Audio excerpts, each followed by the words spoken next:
নমস্কার, আমার শ্রী রান্নাঘরে আপনাদের সকলকে জানাই সাদর আমন্ত্রণ। আমার আজকের রেসিপি চিলি সোয়াবিন, অত্যন্ত সহজ সরল রেসিপি। আমি এখানে নর্মাল যে বাড়িতে আমাদের চায়ের কাপগুলো থাকে সেই চায়ের কাপ মেপে 1 কাপ সোয়াবিন নিয়ে নিয়েছি। এটা ওজন হিসেবে 40 গ্রাম, 36 বা 40 গ্রাম। এখানে একটা কড়ায় আমি পরিমাণ মতো একটু জল দিলাম, দিয়ে এটাকে টকবক করে ফুটলে এর মধ্যে ওই 1 কাপ সোয়াবিনটা দিয়ে দিলাম। জলটা একটু টকবক করে ফুটলেই ওর মধ্যে দিয়ে দিলাম পরিমাণ মতো নুন। এবার একটু হাই ফ্লেমে জলটা আমি একদম শুকিয়ে নিয়েছি, তাতে সোয়াবিনের ভেতরে নুনটা খুব ভালো করে ঢুকে যায় আর সোয়াবিনের টেস্টটাও খুব ভালো হয়। এবার সোয়াবিনগুলোকে আমি একটা পাত্রে তুলে নিয়েছি। সোয়াবিনগুলো দেখুন কি সুন্দর ফুলে উঠেছে। এখানে দিয়ে দিলাম 1 চামচ আদা বাটা, 1 চামচ রসুন বাটা আর 1 চামচ কাঁচা লঙ্কা বাটা, আর ওই চামচেরই 1 চামচ ভিনিগার। এবার এগুলোকে খুব ভালো করে আমি সোয়াবিনের গায়ে কোট করে নেব। সোয়াবিনটা যদি আপনাদের হাতে সময় থাকে তাহলে আপনারা বয়েল করার প্রসেসটা স্কিপ করে আপনারা 1 ঘন্টা বা 1.5 ঘন্টার জন্যে গরম জলে ভিজিয়েও দিতে পারেন, তাহলেও কিন্তু রেজাল্ট একই আসবে। তখন কিন্তু সেখানে নুন দেওয়ার প্রয়োজন নেই। এখানে আমি একটা ডিমকে খুব ভালো করে ফেটিয়ে নিয়েছিলাম, নিয়ে সেখান থেকে আমি প্রথমে 3 চামচ দিয়ে দিচ্ছি।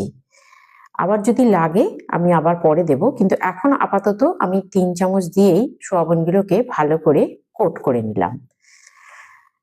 এবার এখানে এই সোয়াবিনটা যখন আপনারা বয়েল করবেন না, ভিজিয়ে রাখবেন, তখন কিন্তু সেখানে নুনটা দেবার প্রয়োজন নেই, পরে রেসিপির মধ্যে নুনটা দেবেন। এখানে আমি দিয়ে দিলাম 2 টেবিল চামচ মতো অ্যারারুট।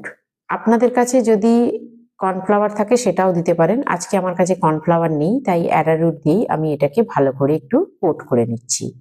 একটু চেপে চেপে এটা হাত দিয়ে কোট করে নিতে হবে, যাতে এটা ভাজার সময় কোনো রকম অসুবিধে না হয়। এবারে আমি একটা বাটিতে 3 চামচ মতো, বড় চামচের 3 চামচ মতো টমেটো সস, 1.5 চামচ চিলি সস আর 2 চামচ সয়া সস নিয়ে নিলাম। এই সসের পরিমাণটা কিন্তু একদম ঠিক রাখবেন। সসের পরিমাপ যদি উল্টোপাল্টা হয় তাহলে কিন্তু সয়াবিনটা খেতে ভালো হয় না। কারণ আসলে সয়াবিনটার তো সেইভাবে কোনো স্বাদ নেই, এই সস মশলা দিয়েই কিন্তু গ্রেভিটার স্বাদটা খুব ভালো আসে, আর সেটাই সয়াবিনের ভেতরে গিয়ে সয়াবিনটার স্বাদটা বাড়িয়ে দেয়। আমি এখানে সাদা তেল নিয়ে নিয়েছি। প্রথমে হাই ফ্লেমে তেলটা গরম করে তারপরে একটু লো আঁচে হালকা করে, বেশিক্ষণ না, ওই 30 সেকেন্ড মতো ভেজে নেব। খুব বেশি ভাজলে কিন্তু খেতে ভালো হবে না, হার্ড হয়ে যাবে। 30 সেকেন্ড মতো নাড়াচাড়া করেই আমি এটাকে একটা ছাঁকনি দিয়ে ছেঁকে তুলে নেব। একটু ভালো করে ঝাঁকিয়ে নেবেন যাতে এতে কোনো রকম তেল না থাকে। একটু আর যখন দেবেন তেলের মধ্যে অল্প অল্প দেবেন, একসঙ্গে সবগুলো দিয়ে দিলে কিন্তু ভাজা একদম ভালো হয় না, জড়িয়ে যায়। তাই খেপ খেপ দিয়ে অল্প অল্প করে ভেজে নেবেন। আমি তেলের পরিমাণটা অনেকটা বেশি ছিল বলে কমিয়ে দিলাম, দিয়ে দেখুন পাশের কৌটোর মধ্যে কমিয়ে নিয়েছি, নিয়ে আমি এখানে অল্প তেল রেখেছি যতটা আমার লাগবে। দিয়ে দিলাম একটা বড় সাইজের পেঁয়াজের কুচি। পেঁয়াজটা অর্ধেক ভালো মতো ভাজা হয়ে গেলে আর একটা বড় সাইজের টমেটো কুচি দিয়ে দিলাম। এবার টমেটোটাকে আমি বেশ ভালো করে পেঁয়াজটা দিয়ে একটু ভালো করে ভেজে নেব।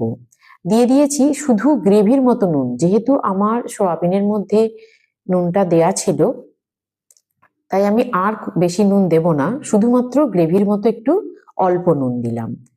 আর সসের মধ্যেও কিন্তু নুন থাকে, তাই বেশি নুনটা দেবেন না, নুনটা একটু বুঝে দেবেন। টমেটোটাকে ভালো করে পেঁয়াজের সাথে আমি ভেজে ভেজে একদম মাখা মাখা মতো করে ফেললাম। এবার দিয়ে দিলাম 1 চামচ লঙ্কা গুঁড়ো আর 1 চামচ হলুদ গুঁড়ো। বেশি মশলা দেওয়ার কোনো দরকার নেই। ঝালের জন্য একটু লঙ্কা গুঁড়ো আর রঙের জন্য একটু হলুদ গুঁড়ো দিয়ে দিলাম।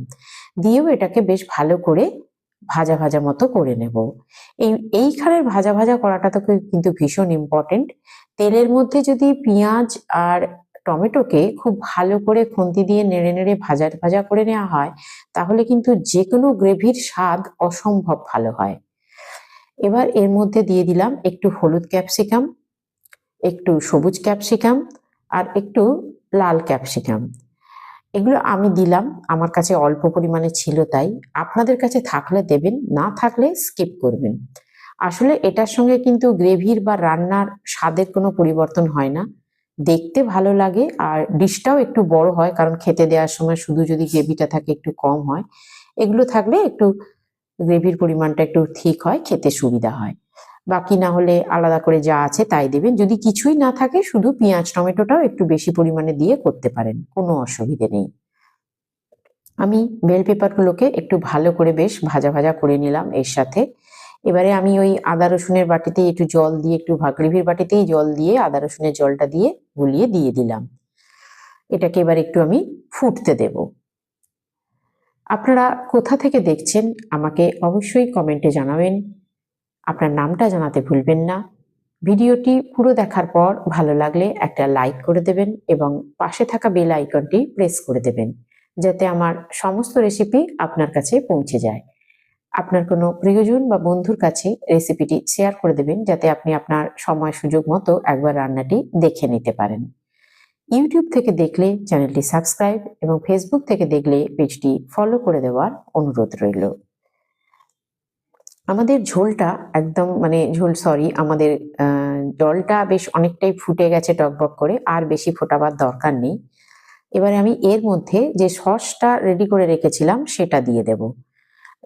এটাও ফুটতে শুরু করেছে। সসের বাটিতে আরেকটু জল দিয়ে যেহেতু লেগে থাকে সেটাও আমি দিয়ে দিলাম। এটা বেশ ভালো করে ফুটতে দেব।